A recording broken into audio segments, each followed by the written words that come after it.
صلی علی رسولہ الکریم اما بعد بسم اللہ الرحمن الرحیم عن ابی ہریرہ رضی اللہ تعالی عنہ قال قال رسول اللہ صلی اللہ علیہ وآلہ وسلم ان الرجل لیعمل بعمل اہل الخیر 70 سنہ فاذا اوصى حاف فی وصیتہ فیختم له بشر عمله فيدخل النار وإن الرجل ليعمل بعمل أهل الشر 70 سنة فيعدل في وصيته فيختم له بخير عمله فيدخل الجنة۔ حضرت ابو ہریرہ رضی اللہ تعالیٰ عنہ سے مروی ہے، فرماتے ہیں کہ حضور نبی کریم صلی اللہ علیہ وآلہ وسلم نے ارشاد فرمایا ان الرجل لیعمل بعمل اہل الخیر 70 سنہ، بے شک ایک انسان 70 سال تک وہ اہل خیر یعنی خیر کا عمل کرنے والوں کا عمل کرتا رہتا ہے۔ فَإِذَا أَوْصَى حَافَ فِي وَصِيَّتِهِ، جب وہ آخر میں وصیت کرتا ہے تو اپنی وصیت میں ظلم کر جاتا ہے۔ فَيُخْتَمُ لَهُ بِشَرِّ عَمَلِهِ، تو اس کا شریر عمل، ایک برے عمل پر اس کا خاتمہ کر دیا جاتا ہے۔ فَيَدْخُلُ النَّارَ، تو وہ جہنم میں داخل ہو جاتا ہے۔ وَإِنَّ الرَّجُلَ لَيَعْمَلُ بِعَمَلِ أَهْلِ الشَّرِّ 70 سَنَةً، اور بے شک ایک انسان ایسا ہوتا ہے کہ وہ 70 سال تک برے لوگوں والا عمل کرتا رہتا ہے۔ فَيَعْدِلُ فِي وَصِيَّتِهِ، پھر وہ اپنی وصیت میں انصاف سے کام لیتا ہے۔ فَيُخْتَمُ لَهُ بِخَيْرِ عَمَلِهِ، تو اس کا اچھے عمل پر خاتمہ کر دیا جاتا ہے۔ فَيَدْخُلُ الْجَنَّةَ، تو وہ جنت میں داخل ہو جاتا ہے۔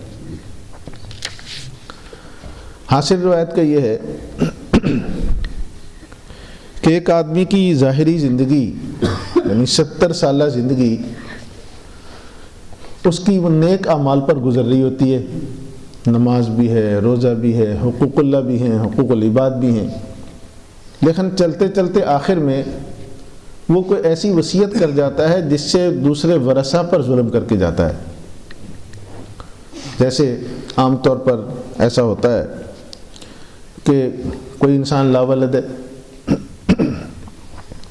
اب وہ یہ چاہتا ہے کہ جی میرے بھتیجوں کو، بھائیوں کو میراث سے حصہ نہ ملے، تو وہ یہ وصیت کر جاتا ہے کہ یہ سارا کا سارا وہ چاہے کسی خیر کے کام پر ہی لگا دے، کسی مسجد کو دے دے، کسی مدرسے کو دے دے، لیکن وہی چاہتا ہے چونکہ ان سے کوئی اختلاف نظر رہا تو وہ کسی اور کو دے جاتا ہے۔ یہ اپنی وصیت میں ظلم کر گیا۔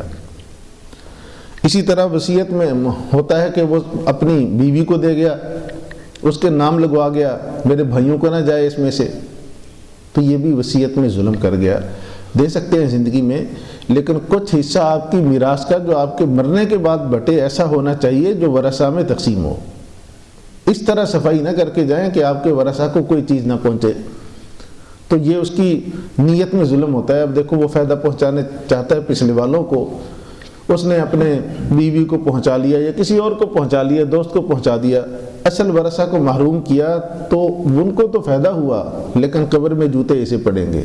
آقا کریم صلی اللہ علیہ وسلم فرمانے اس کا یہ آخری عمل ایسا بدترین ہوتا ہے کہ جس کے نتیجے میں وہ 70 سالہ عبادت کام نہیں آتی اور اس عمل کی وجہ سے جہنم میں چلا جاتا ہے۔ اور دوسرا آدمی ہے ساری زندگی اس کی بڑی اونچ نیچ میں گزری ہے، کوئی اہل خیر والا کام نہیں تھا، لیکن آخر میں وہ وصیت میں پورا وہ عدل سے کام لیتا ہے، انصاف سے کام لیتا ہے کہ جی میرے کوئی وارث محروم نہیں ہونا چاہیے۔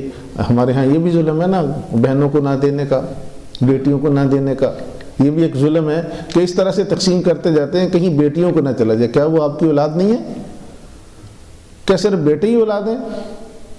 تو یہ جاہلانہ سوچ ہے کہ ان بیٹیوں کو نہ جائے، تو پھر اس طرح کی وصیت کر کے جاتے ہیں۔ تو یاد رکھو ان بیٹوں کو تو شاید بعد میں ابا یاد رہے نہ رہے، بیٹیاں نہ دینے کے باوجود بھی ابا کو یاد رکھتی ہیں مرنے کے بعد، تو پھر لیکن اس کو جوتے پڑ رہے ہوں قبر میں، اس برے عمل کی وجہ سے جہنم میں داخل ہو جائے۔ تو آقا کریم صلی اللہ علیہ وسلم اس 2 جملوں میں یہ حقیقت سمجھانا چاہتے ہیں کہ اس طرح کی وصیت کر کے جانا کہ جس سے تم ظلم کر کے جاؤ کسی وارث پر، 70 سالہ عبادت بیکار ہو جاتی ہے اور سیدھا جہنم میں انسان چلا جاتا ہے۔ اور ایک انسان آخر میں عدل اور انصاف والی وصیت کر کے جاتا ہے تو 70 سالہ زندگی گناہ کی اللہ اسے صرف نظر فرما کر اسے جنت میں داخل کر دیتے۔ اللہ تعالیٰ ہمیں دین کی پوری سمجھ نصیب فرمائے۔